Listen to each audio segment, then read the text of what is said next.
बड़ी मालकिन, इस घर में ताला क्यों लगा? कौन हो भाई? कौन चाहिए? अरे माली, इस घर में ताला क्यों लगा हुआ है? साहब जी कहाँ है? कौन साहब जी? कुमार साहब। ओह अच्छा अच्छा, तुम उनकी बातें कर रहे हो। बहुत भले आदमी थे बेचारे, लेकिन उनको बहुत वक्त हो गया यहाँ से गए हुए। गए हुए? कहाँ?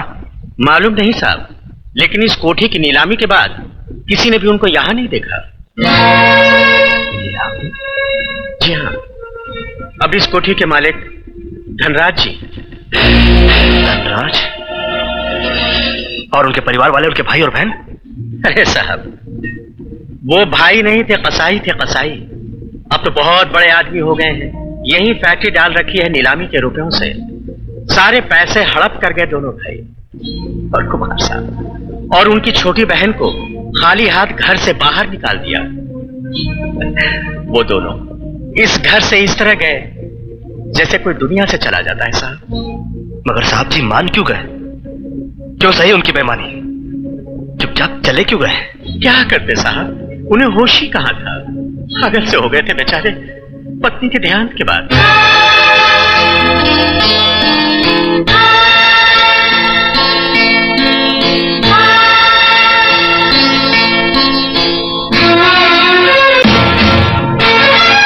एयरपोर्ट, अब हमें जिंदगी की स्टेज पर एक नया पार्ट अदा करना है। साहब जी के हर एक दुश्मन से मिलना है, नए रूप में, नए नाम से। हाँ, हमें साहब जी और भाभी माँ की आंखों से बहे हुए एक एक आंसू का हिसाब लेना है। एयरपोर्ट, उन पर हुए जुल्म का जवाब देना है। और कसम है हमें, जब तक हम भाभी माँ की मौत और साहब जी की बर्बादी का बदला नहीं ले लेते, हम और कुछ नहीं सोचेंगे। क्वालिटी तो बहुत अच्छी है, पर 80 लाख रुपए का ऑर्डर है और आपकी फैक्ट्री है बहुत छोटी। आप इतना बड़ा ऑर्डर तैयार कर पाएंगे? हाँ हाँ बिल्कुल। हम ऑर्डर वक्त पर पूरा कर लेंगे मिस्टर एयरपोर्ट। हिंदी में हवाई अड्डा, आप लोग प्यार से मुझे अड्डा साहब कह सकते हैं। अड्डा साहब, अड्डा साहब, अड्डा साहब, आप हमें एक मौका तो दीजिए please. I like your sincerity. एक मिनट। हाँ सर, नैना गारमेंट्स के दोनों पार्टनर्स यहाँ पर आए हुए सर। क्या सर? देखने में सर, देखने में बहुत ही अच्छे हैं, नेक, शरीफ और सर बहुत तरक्की करना चाहते हैं। बट सर, इन्होंने इतना बड़ा ऑर्डर कभी नहीं लिया है ना? हाँ जी। जी, दुनिया में शरीफ और अच्छे आदमी बड़ी मुश्किल से मिलते हैं। इन्हें ऑर्डर दे दो। मुबारक हो, मुबारक हो, मुबारक हो। अब आपका काम हो गया है। आप ऐसा कीजिए, बाहर मेहता साहब से 5 लाख रुपए उठा लीजिए। एडवांस ले लीजिए। अच्छा। Thank you mister doctor. Bye. Okay.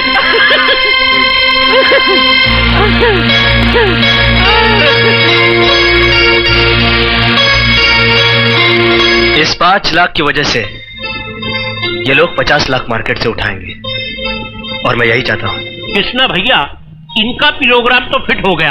अब धनराज की पारी है। धनराज, सेठ धनराज। बोलो चो, बोलो।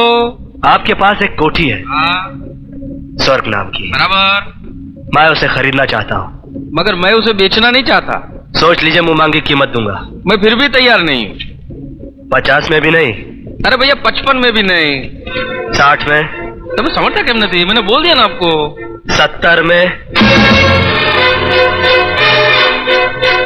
आप कौन सा बोल रहे हैं? 80? आखिर इस कोठी में ऐसा है क्या? मेरा मतलब है कि 90? ठहरिए ठहरिए ठहरिए, आप इतनी जिद कर रहे हैं तो मैं आपका दिल तोड़ूंगा नहीं, मगर एक बात पूछूंगा मैं। आप कहीं मजाक तो नहीं कर रहे हैं ना? मैं मजाक नहीं करता। ठीक है, ठीक है। अब मेरे घर पर रुपया लेकर आ जाइए, मैं सब कागजात तैयार करवाता हूँ। ओके? कागजात मैं तैयार करवा चुका हूँ। Very good. आपको सिर्फ दस्तखत करना है। मेरा आदमी 90 लाख लेकर बाहर खड़ा है। ओके।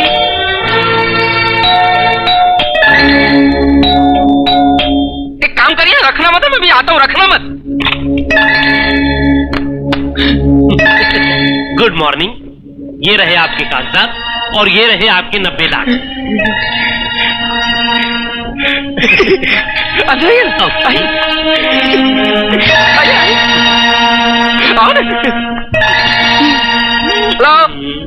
भाई साहब, लेकिन आपको कैसे पता चला कि मैं 90 लाख पर आकर ही मान जाऊंगा? मुझे आदमी की औकात का अंदाजा है धनराज। मैं जानता हूं कौन कहां आकर टूट सकता है।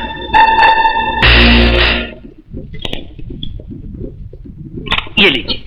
हमारे गुजराती में एक कहावत है कि जो आदमी की बात समझ में ना आए उसके साथ कभी सौदा नहीं करना चाहिए, लेकिन मुझे आपकी बात समझ में आती है, इसके लिए मैं आपके साथ सौदा करूंगा, क्योंकि इसमें मेरा फायदा है। ये लीजिए, एक बात मुझे बताइए, आपके भाई साहब जमीन के भाव को आसमान तक पहुंचाना चाहते हैं क्या? जी नहीं, उनका प्रोग्राम थोड़ा उल्टा है। वो आसमान पे बैठे हुए कुछ लोगों को जमीन पे लाना चाहते हैं। Good day and enjoy yourself please.